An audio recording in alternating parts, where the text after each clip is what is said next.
Totoo po ba isa sa mga pinakamahirap na karanasan sa buhay, yung ayawang ka? Totoo ba isa sa mga pinakamasakit na karanasan sa buhay, yung ayawang ka? At totoo ba isa sa mga pinaka-degrading na karanasan sa buhay, yung ayawang ka?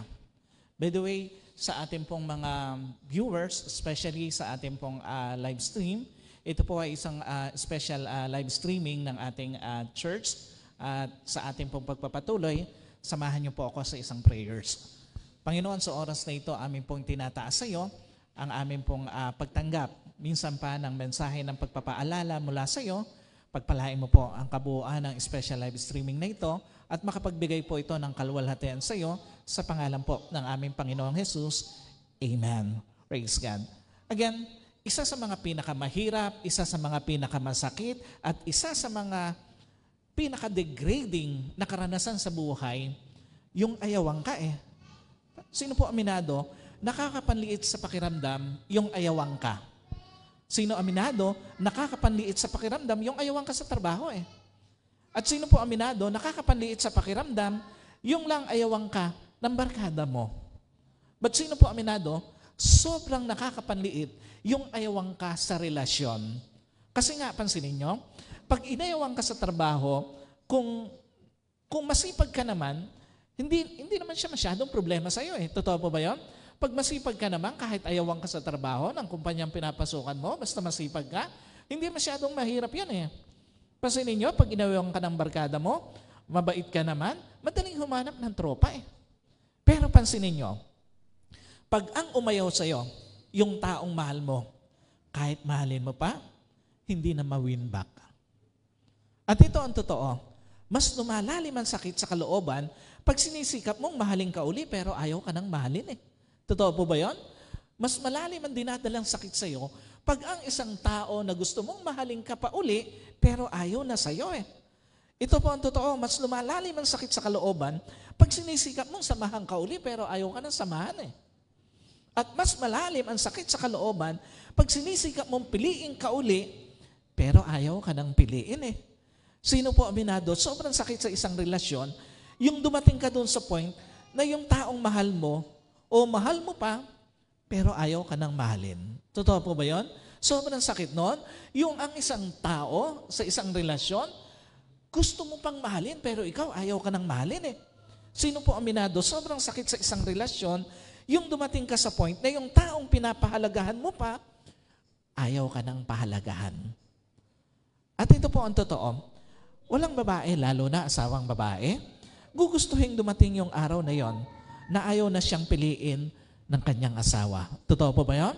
Sa lahat ng mga kababaihan, lalo na sa lahat ng mga asawa, walang babae ang gustong dumating sa point o yung araw sa kanyang buhay na aayawan siya ng kanyang asawa. Ito po ang totoo. Walang babae, lalo na asawang babae, gugustuhin dumating yung araw na ayaw na siyang mahalin ng kanyang asawa. Ayaw na siyang piliin ng kanyang asawa. And at the same time, ito po ang totoo. Walang babae, lalo na asawang babae, na gugustuhin dumating yung araw na ayaw na siyang makasama ng asawa niya. Lahat ng babae, lalo na asawang babae, ang pangarap hanggang sa huli, pipiliin siya ng asawa niya. Lahat ng babae, lalo na asawang babae, ang pangarap hanggang sa huli, siya ang mamahalin ng asawa niya. At lahat ng babae, lalo na asawang babae, ang pangarap hanggang sa huli, siya ang sasamahan ng asawa niya.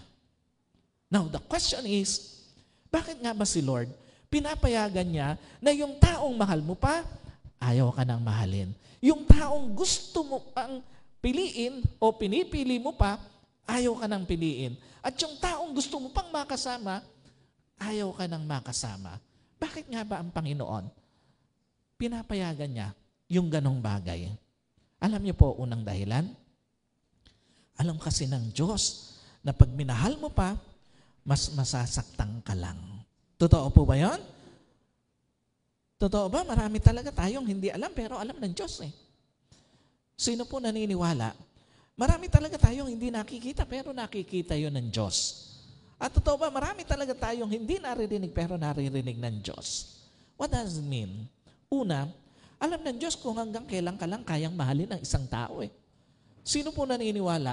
Alam ng Diyos kung kailan ka lang, kung hanggang kailan ka lang kayang mahalin ang isang tao. Sino po naniniwala? Alam ng Diyos kung ang isang tao, mamahalin ka hanggang sa huli. Sino po naniniwala? Alam ng Diyos kung ang isang tao, lolokohin ka lang pagdating ng araw eh. At sino po naniniwala? Alam ng Diyos kung ang isang tao, sasaktan ka lang pagdating ng araw. What's the point? Higit sa pagkakilala mo sa isang tao, ang pagkakilala sa kanya ng Diyos. Higit sa nakikita mo sa isang tao, ang nakikita sa kanya ng Diyos. At higit sa nalalaman mo sa isang tao, ang nalalaman sa kanya ng Diyos. Meaning, hindi mo pa nakikita na ng Diyos kung iiwan ka lang ng isang tao someday. Hindi mo pa nakikita na ng Diyos kung sasaktan ka lang ng isang tao someday. At hindi mo pa nakita na yun ng Diyos kung ipagpapalit ka lang ng isang tao someday. Ikalawa, alam ng Diyos kung mas lamang na pananakit kaysa pagmamahal na ibibigay sa iyo ng isang tao. Sino po naniniwala? Alam yun ng Diyos. Yung mas marami ng pagluha ang idudulot sa iyo ng isang tao kaysa pagmamahal. Sino po naniniwala? Alam yun ng Diyos eh. Yung mas marami ng bigat ng kalooban ang idudulot sa iyo ng isang tao kaysa pagmamahal. At sino po naniniwala? Alam yun ng Diyos eh. Yung mas marami ng pasakit ang idudulot sa iyo ng isang tao kaysa pagmamahal. Kaya nga si Lord, pansinin nyo, kahit alam niyang masasaktan ka, papayagan niya na mahalin ka ng isang tao o hindi ka na mahalin ng isang tao kaysa lumuha ka pa ng matagal o ng marami. Kaya nga si Lord, pansinin nyo, kahit alam niyang masasaktan ka pa, papayagan niyang hindi ka na mahalin ng isang tao kaysa mapuno ka pa ng bigat ng kalooban sa mahabang panahon. At kaya nga si Lord, pansinin nyo, kahit alam niyang masasaktan ka, papayagan niyang hindi ka na mahalin ng isang tao kaysa mabuhay ka na puno ng pasakit. And another reason, bakit may mga tao o may mga pagkakataon sa buhay natin, pinapayagan ng Diyos na yung taong gusto mong mahalin, ayaw ka nang mahalin. Yung taong gusto mong makasama, ayaw ka nang makasama. Alam niyo po, ikalawang dahilan, alam kasi ng Diyos kung sino yung hanggang sa uli, pipiliin ka. Sino po naniniwala? Alam ng Diyos kung sino yung hanggang sa huli, pipiliin ka despite ng tukso. Sino po naniniwala? Alam ng Diyos kung sino yung hanggang sa huli, pipiliin ka despite ng pagsubok. At sino po naniniwala? Alam ng Diyos kung sino yung hanggang sa huli, pipiliin ka despite ng kahinaan o ng kapintasan mo. What does it mean? Una, alam ng Diyos kung sino yung kayang manindigan laban sa tukso. Para sa iyo eh. Totoo po ba yun? Sino naniniwala? Alam ng Diyos yun eh. Kung sino yung taong kayang panindigan ng tukso para sa iyo eh. Alam niyo po, kilalang-kilala ng Diyos, yung taong sa gitna ng tukso, pipiliin ka pa rin eh. Sino po naniniwala? Kilalang-kilala ng Diyos, yung taong sa gitna ng tukso, paninindigan ka pa rin. At sino po naniniwala? Kilalang-kilala ng Diyos, yung taong sa gitna ng tukso, pahahalagahan ka pa rin. What's the point? Si Lord, kahit alam niyang masasaktan ka, tandaan mo, hahayaan niya ang isang tao na hindi ka napiliin. Kasi later on, pag naharap siya sa tukso, tuluyang ka makakalimutan eh. Si Lord, kahit alam niyang masasaktan ka, hahayaan niya ang isang tao na hindi ka piliin kasi later on, pag naharap siya sa tukso, hindi ka paninindigan eh. At si Lord, kahit alam niyang masasaktan ka, hahayaan niyang ang isang tao na hindi ka piliin kasi later on, pag naharap siya sa tukso, mawawala pagpapahalaga sa iyo eh. Kaya si Lord, hahayaan niya ang isang senaryo na hindi ka piliin ng isang tao kaysa mag-stay ka sa isang relasyon na lagi ka lang kinakalimutan. Si Lord, hahayaan niya ang isang senaryo na hindi ka piliin ng isang tao kasi kaysa mag-stay ka sa isang relasyon na hindi ka naman kayang panindigan eh. Kaya nga si Lord hahayaan niya yung isang senaryo na hindi ka pipiliin ng isang tao kaysa mag-stay ka sa isang relasyon na hindi ka naman talaga kayang pahalagahan. Alam niyo po, minsan, nagtataka tayo, bakit pinapayagan ng Panginoon yung mga ganong senaryo sa buhay natin? Pero alam niyo po, ang totoo, pinapayagan niyo ng Panginoon kasi alam ng Panginoon at the end of the day, hindi ka pipiliin ng tao na yan eh. At the end of the day, hindi ka paninindigan ng tao na yon. Ikalawa, alam niyo po, alam ng Diyos kung sino yung pipiliin ka hanggang sa huli sa gitna ng kapintasan mo eh. Kung alam ng Diyos kung sino yung maninindigan sa iyo sa gitna ng tukso, alam na alam din ng Diyos kung sino yung maninindigan, pipiliin ka sa gitna ng mga kapintasan mo. Ano ibig sabihin nito? Totoo ba? Wala naman taong hindi nagkakamali eh. Sino po naniniwala? The middle of your journey, sa relationship mo especially, pwede kang magkamali. Totoo po ba yun? Sino aminado? At some point ng buhay mo sa iyong relasyon, nagkamali ka. Kasi nga ito ang reality sa ating journey. Walang tao, lalo na sa kanyang relasyon, ang hindi nagkakamali. Alam niyo po, at the middle of your journey sa relationship mo, pwede kang kakitaan ng kapintasan eh. Ang problema, may mga tao, hindi handa sa pagkakamali mo. Ang problema, may mga tao, hindi handa sa kapintasan mo. At ang pinakamatinding problema, may mga tao, hindi kayang tanggapin ang pagkakamali mo. Ang pinakamatinding problema pa, may mga tao hindi kayang tanggapin ang kapintasan mo. Kaya nga si Lord, hahayaan niya na bago pa lang o kalagitnaan pa lang ng isang relasyon o ng relasyon mo, hindi ka na niya pipiliin. Papayagan na niya na hindi ka piliin ng isang tao para hindi ka na mag-stay forever sa piling ng taong hindi kayang tanggapin ang pagkakamali mo. Hahayaan niyo ng Diyos para hindi ka na mag-stay sa piling ng isang tao na hindi kayang tanggapin ang kapintasan mo. At hahayaan ng Diyos at the middle of your relationship na hindi ka piliin ng isang tao para hindi ka na mag-stay sa isang relasyon na hindi ka kayang tanggapin ng buong buo. And another reason, alam kasi ng Diyos na pag sinamahan ka pa, mas masasaktan ka lang eh. Totoo po ba yan? May mga tao habang tumatagal na kasama mo, mas nasasaktan ka. Sino po aminado? At some point ng buhay mo, habang nakakasama mo yung isang tao na yan, mas nasasaktan ka lang sa buhay mo. Totoo ba may mga tao habang tumatagal na kasama mo, mas nahihirapan ka lang? And at the same time, totoo ba may mga tao habang tumatagal na kasama mo, mas napapagod ka lang? What does it mean? Una, may mga tao kasi, sinasamahan ka pa, hindi dahil mahal ka pa, kundi dahil kailangan ka pa. Totoo po ba yun? May mga tao nasa tabi mo pa, hindi dahil mahal ka pa, kundi kailangan ka pa eh.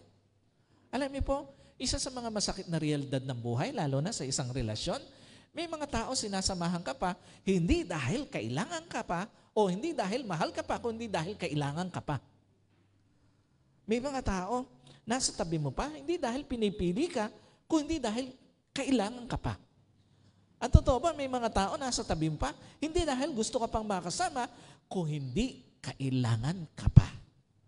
Ang problema, anumang relasyon na hindi na pagmamahal ang nagbabind, mapanakit na relasyon. Ang problema, anumang relasyon na hindi na ikaw ang gustong makasama, mapanakit na relasyon. Kaya nga si Lord, mas hahayaan pa niya kahit masaktan ka, mawalay ka sa isang tao, kaysa habang buhay kang nakatali sa isang relasyon na ikaw na lang ang nagmamahal. Si Lord, mas hahayaan pa niya kahit masaktan ka pa na mawalay ka sa isang tao kaysa habang buhay kang matali sa isang relasyon na ikaw na lang ang pumipili eh. At si Lord, hahayaan niya na kahit masaktan ka pa, mawawalay ka sa isang tao kaysa habang buhay kang nakatali sa isang relasyon na ikaw na lang ang nag-e-effort eh. Tandaan niyo po, lalo na sa mga asawang babae, sa mga girlfriend, kapag ka ikaw na lang ang pumipili, pag ikaw na lang ang nag-e-effort, lalo na ikaw na lang ang nagmamahal, Huwag mo nang ipilit ang sarili mo. Kasi alam ng Diyos, mas masasaktan ka lang. Ikalawa, may mga tao kasi na akala mo, kasama mo pa, pero matagal na palang wala sa'yo eh. Totoo ba may mga tao, kasama mo physically, pero yung puso wala na sa'yo eh. Totoo ba may mga tao, kasama mo physically, pero yung mga plano, hindi ka nakasama sa mga plano niya. At totoo ba may mga tao, kasama mo physically, pero hindi ka nakasama sa mga pangarap niya. What's the point? Minsan, hahayaan talaga ni Lord na ayawan ka ng isang tao dahil alam ng Diyos, matagal ka nang tinanggal ng tao na yon sa puso niya. Minsan, hahayaan talaga ni Lord na ayawan ka ng isang tao dahil alam ni Lord, matagal ka nang tinanggal ng tao na yon sa mga plano niya. At minsan, hahayaan talaga ni Lord na ayawan ka ng isang tao kasi alam ng Diyos na yung tao na yon matanggal ka nang tinanggal sa mga pangarap niya. Napakasakit na realidad sa buhay ng isang tao, lalo na sa buhay ng isang asawang babae, na akala mo, yung taong kasama mo, totoong kasama mo pa. Pero physically, yun na lang pala ang kasama mo. Yung aspetong physical.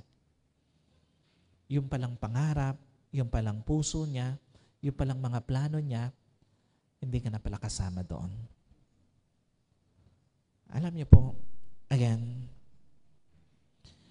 kaya nga pag hinayaan ng Diyos, na ayawan ka ng isang tao, hindi mo na dapat ipilit pa ang sarili mo na mahalin, piliin, at samahan ka pa ng tao na yon.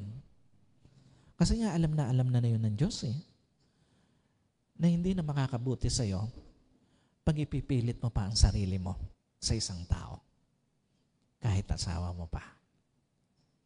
Pag ayaw ka ng piliin, ayaw ka ng mahalin, ayaw ka ng makasama, hindi mo naman kailangang ipilit ang sarili mo para masaktan ka lang lalo. Now, the question is, ano nga ba negative impact? Pag pinipilit mo pa sarili mo sa taong ayaw ka ng mahalin, piliin, at samahan, sino po naniniwala? Merong malalim na negative impact ang pagpipilit sa sarili na mahalin ka pa ng isang tao, na piliin ka pa ng isang tao, na samahan ka pa ng isang tao, kahit ayaw na niya.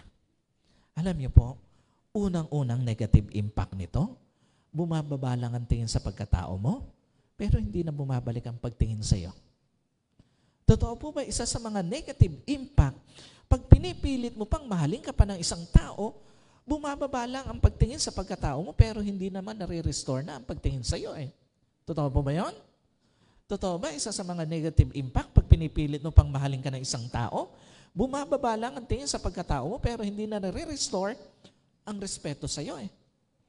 At totoo po ba, isa sa mga negative impact, pag pinipilit mo pang mahalin ka ng isang tao, bumababa lang ang pagtingin sa iyo, pero hindi na ma-restore ang pagpapahalaga sa iyo eh. What does it mean?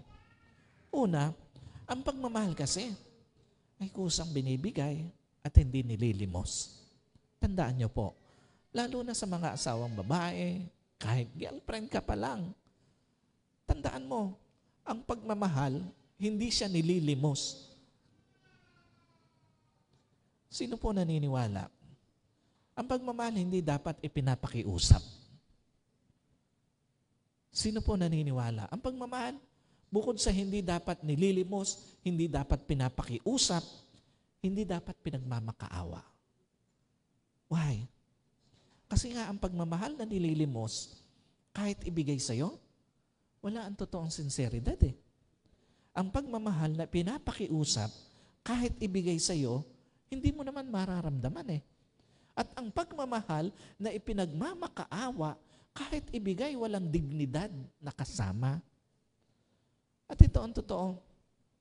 Tandaan niyo po, lalo na sa lahat ng mga kababaihan, walang sasaya sa pagmamahal na walang sinseridad. Walang sasaya sa pagmamahal na hindi mo maramdaman. At walang sasaya sa pagmamahal na walang kasamang respeto. Dapat lahat ng pagmamahal may kasamang respeto, May kasamang dignidad. And at the same time, dapat nararamdaman. Ikalawa, ang pagmamahal kasi habang nililimos mo, lalong pinagkakait sa'yo eh. Totoo po ba yun? Totoo ba maraming tao habang pinapakita mo na mahal mo, lalo kang kinakawawa? Totoo ba maraming tao habang pinapakita mo na mahal mo, lalo kang tinitikis? At totoo ba maraming tao habang pinapakita mo na mahal mo, lalo kang nilalayuan? Ano tinuturo nito? Pag kinakawawa ka na dahil sa pagmamahal mo, mali na ang pagmamahal yun. Mali na yung pagmamahal mo. Pag tinitikis ka na sa kabila ng pagmamahal mo, mali nang ituloy mo pa pagmamahal mo. At pag nilalayuan ka na, o nilalayuan ka na, despite ng pagmamahal mo, mali nang maghabol dahil mahal mo. Why? Kasi nga, tandaan niyo po, kahit kailan, hindi naging tama ang kawawain ng isang tao dahil sa pagmamahal. Kahit kailan, hindi naging tama na tikisin ng isang tao dahil sa pagmamahal. At kahit kailan, hindi naging tama na gawing parang aso na habol ng habol sa'yo dahil sa pagmamahal. At tandaan mo, pag ayaw ka na talagang mahalin, huwag mo nang ibaba ang sarili mo sa panlilimos ng pagmamahal. Sa lahat po ng mga kababaihan. Pag ayaw ka na talagang mahalin, huwag mo nang ibaba ang sarili mo to the point na kawawang-kawawa ka na.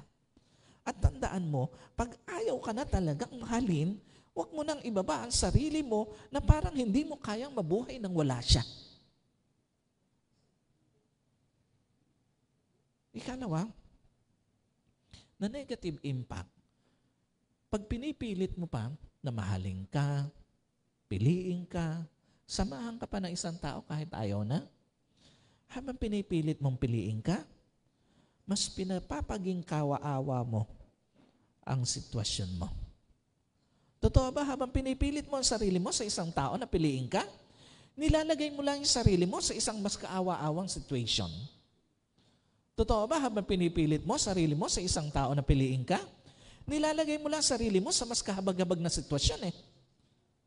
At totoo ba, habang pinipilit mo ang sarili mo sa isang tao na piliin ka, nilalagay mo lang ang sarili mo sa mas hopeless na situation. Why? Una, maraming asawa kung kailan ka nagmamakaawang piliin, doon ka pa mas kinakawawa eh. Totoo ba, may mga asawa, lalo na asawang lalaki, kung kailan ka nagmamakaawa, doon ka naman lalong kinakawawa eh. Kung kailan ka nakikiusap na kayo na lang ng anak mo ang piliin, mas lalong pinamamata sa'yo na may iba na siya. Totoo po ba, madalas nangyayari ito sa isang pamilya? Kung kailan nagmamakaawa yung babae, yung ina ng tahanan, na sila na lang ang piliin ng kanyang mga anak, mas lalo namang kinakawawa ng isang lalaki. Kung kailan ka nakikiusap na kayo na lang ng mga anak mo ang piliin, mas lalong ayaw magparamdam sa'yo. Mas lalong pinaninindigan ang pagkakamali niya. Why? Kasi nga ito ang totoo eh. Ang asawang lalaki na binulag ng pagtataksil, kahit pakiusapan mo pa, hindi na makikita halaga mo. Tandaan niyo po sa mga asawang babae. Ang lalaking binulag na ng pagtataksil, kahit anong pakiusap mo, hindi na makikita ang halaga mo. Ang asawang binulag ng pagtataksil, kahit pakiusapan pa ng mga anak mo, hindi na makikita halaga ng mga anak niya. At ito ang totoo, ang asawang lalaki na binulag na ng pagtataksil, kahit pakiusapan nyo pang mag-iina, hindi na makikita ang halaga ng pamilya nyo. Lahat ng lalaking binulag ng pagtataksil, hindi na nakita ang halaga ng asawa, hindi na nakita ang halaga ng mga anak, hindi na nakita ang halaga ng kanyang pamilya. Ikalawa, ang pagmamakaawa na piliin ka, guarantee na kaaawaan ka eh. Pero hindi guarantee na pipiliin ka. Totoo po ba? Kaawaan ka naman ng mister mo eh pag nagmamakaawa kang piliin ka. pero walang kasiguraduhan na pipiliin ka pa niya. Pero ang mas malaking problema, kung pipiliin ka niya dahil sa awa, kakayanin mo bang mag-stay sa piling ng mister mo? Naawa na lang ang dahilan at hindi na pagmamahal, bakit nasa piling mo? Kakayanin mo bang mag-stay sa isang relationship, naawa na lang ang dahilan, bakit nasa piling mo at hindi na pagmamahal? At kakayanin mo bang mag-stay sa isang marriage, naawa na lang ang dahilan, bakit nasa piling mo at hindi na pagmamahal? Kasi nga ito ang totoo eh. Wala rin namang sumaya at nagtagal pang pagsasama nang dahil sa awa na lang eh. Ito po ang totoo. Wala rin namang relationship ang naging payapa pa nang dahil sa awa na lang. At ito po ang totoo. Wala rin namang marriage ang naging sandigan pa ng isa't isa nang dahil sa awa na lang. Tandaan niyo po, pag ang nagiging sandigan na lang ng marriage ay awa, hindi na rin ito tatagal. Pag ang nagiging basihan na lang ng relationship ay awa, hindi na rin magiging payapa. At hindi na rin magtatagal ang pagsasama pag puro awa na lang ang dahilan bakit nagsasama kayo. Ikatlo, na impact o negative impact, pag pinipilit mo pa yung sarili mo sa isang taong ayaw ka nang piliin, mahalin, at samahan, habang pinipilit mong samahan ka pa, mas napupuno na ng pressure kesa pleasure ang pagsasama. Totoo po ba? Anumang pilit o pilit na pagsasama, sa halip mapuno ng saya, napupuno lang ng lungkot eh. Totoo po ba? Anumang pilit na pagsasama, sa halip mapuno ng tawanan, napupuno lang ng iyakan eh. At totoo ba? Anumang pilit o pilit na pagsasama, sa halip mapuno ng kagaanan, napupuno lang ng kabigatan eh. What does it mean? Una, sa halip pilitin pa ang isang tao na samahan ka, palayain mo na lang para sa paglaya mo. Sino po naniniwala?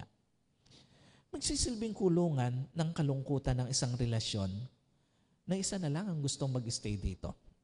Totoo po ba yun? Ang isang relasyon na isa na lang ang gustong mag-stay dito, nagsisilbi na lang siyang kulungan. Sino po naniniwala? Nagsisilbing kulungan ng kabigatan ang isang pagsasama na isa na lang ang gusto na mag-stay ito. At sino po naniniwala?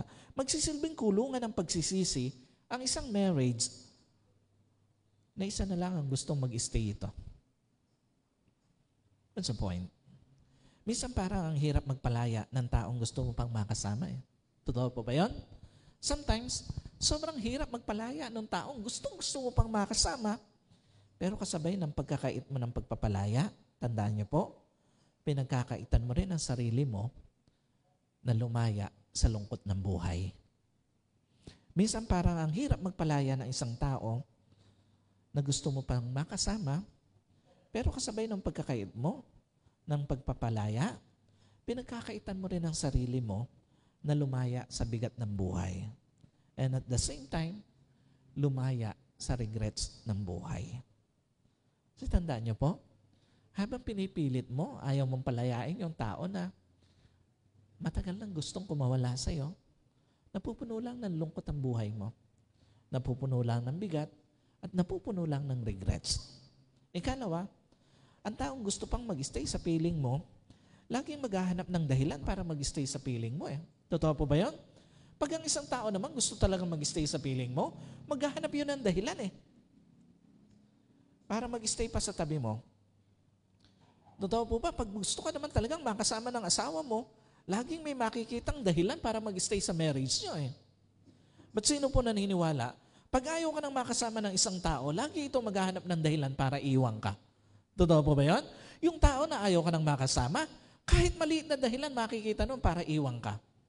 Sino po naniniwala? Pag ayaw ka nang makasama ng asawa mo, lagi itong makakakita ng dahilan para iwan ka.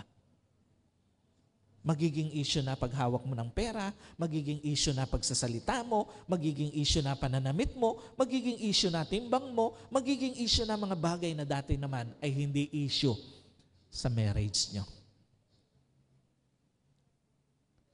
At alam niyo po, lahat ng yun para sa iisang dahilan.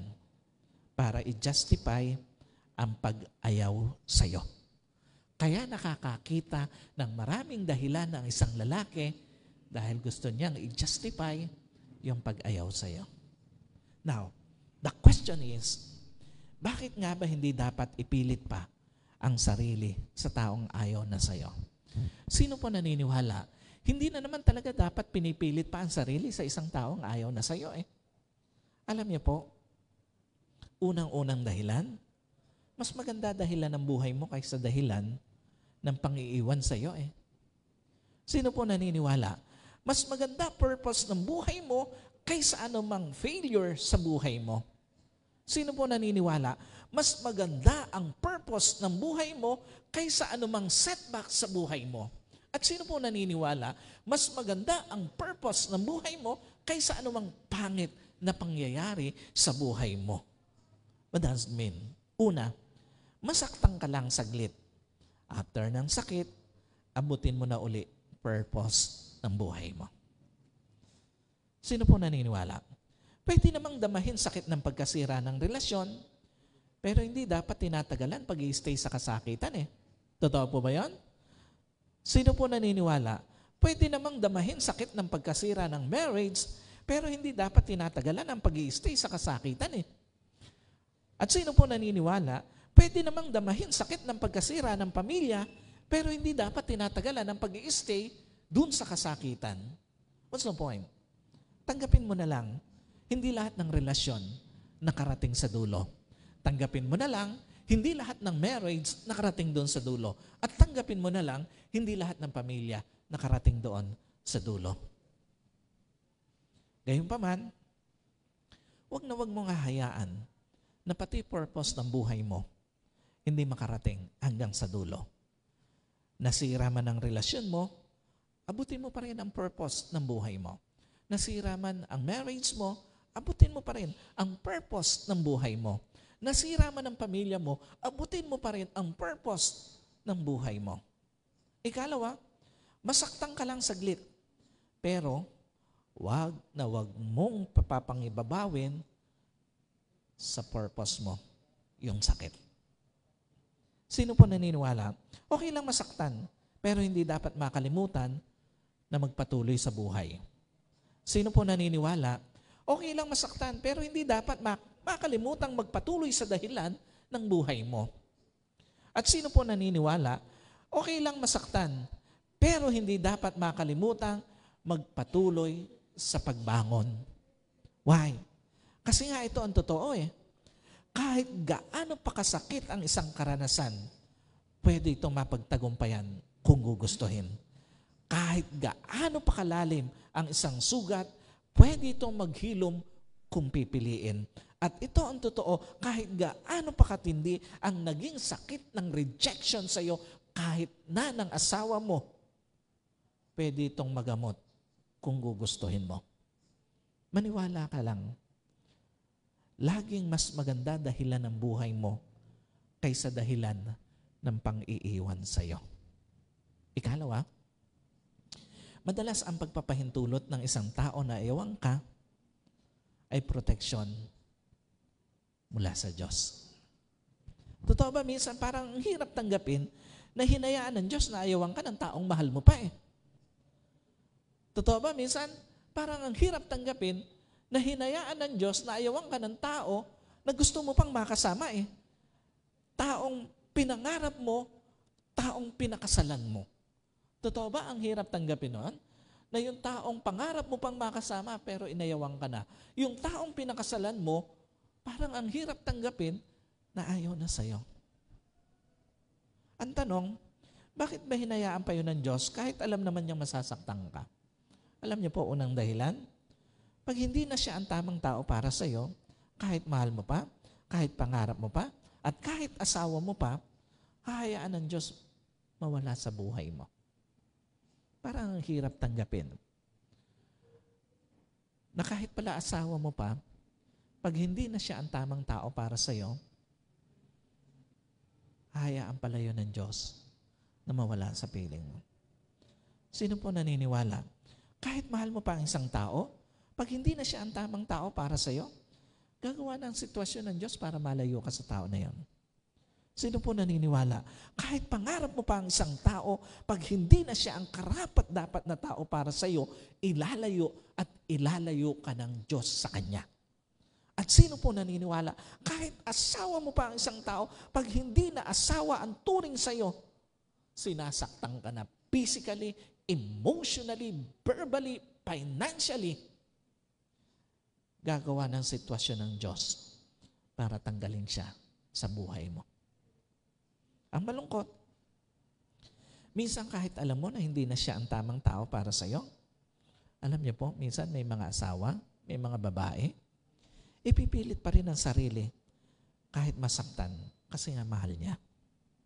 Ang malungkot, minsan, may mga asawang babae, kahit hindi alam na, o kahit alam na hindi na ito ang karapat-dapat na tao para sa kanya, ipipilit pa rin ang sarili kahit nasasaktan kasi pangarap niya. At ang malungkot, minsan, may mga asawang babae, may mga babae kahit hindi na asawa ang turing sa kanya, grabe na kung saktan, pinipilit pa rin ang sarili kasi nga pinakasalan niya. Pero maniwala ka, anumang pilit mo ng laban sa kalooban ng Diyos, walang kapayapaan. Maniwala ka, anumang ipilit mo na laban sa kalooban ng Diyos, walang kaligayahan. At anumang ipilit mo na laban sa kalooban ng Diyos, walang kalayaan. Ikalawa, madalas ang pagpoprotekta ng Diyos ay hindi lang sa pagtanggap minsan, sa pagtanggal din. Sino po naniniwala? May mga bagay tatanggalin ng Diyos sa iyo para proteksyonan ka. Totoo po ba yun?